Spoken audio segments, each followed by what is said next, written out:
Good morning, family. To God be the glory. Thank God for another, Thursday. To God be the glory. Thank God that we could still meet in this fashion. Amen.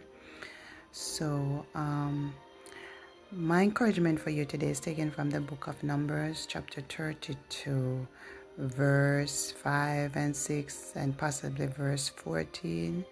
Right? So, there was a parcel of land that God has given Moses the opportunity, right? The permission to share up for his people Israel. And so this portion that I'd given was to the tribe of Joseph, right?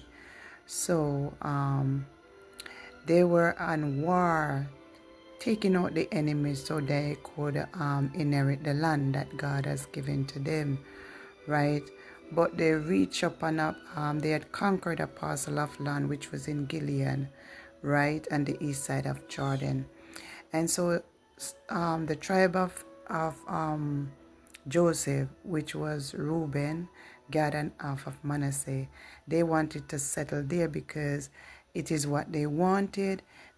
It is a land for their cattle and things like that. So they wanted to settle there and not go no further because now they get what they want, they see what they want. But can I tell you, sometimes when you think you have arrived, you really haven't arrived, and with that mentality, they had a discussion, and a heated discussion apparently with Moses.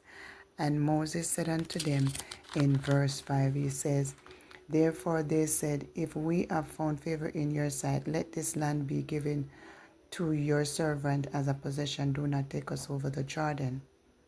And Moses said to them in verse 6, to them, to the children of God and to the children of Reuben, shall your brethren go to war while you sit here? So now that they have accomplished, they feel like, okay, it's time for us to rest. We don't have to go no further.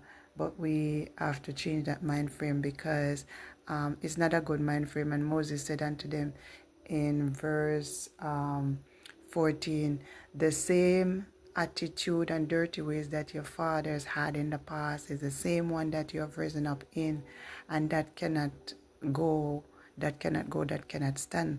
And then sometimes you gotta just forget about yourself, even that which belongs to you, for the sake of someone else. Amen. Amen. Meeting our goals often sometimes requires us to help others meet their goals. Moses said to them in verse 23, your sin shall surely find you out. So I encourage us today to be mindful of others. God bless you.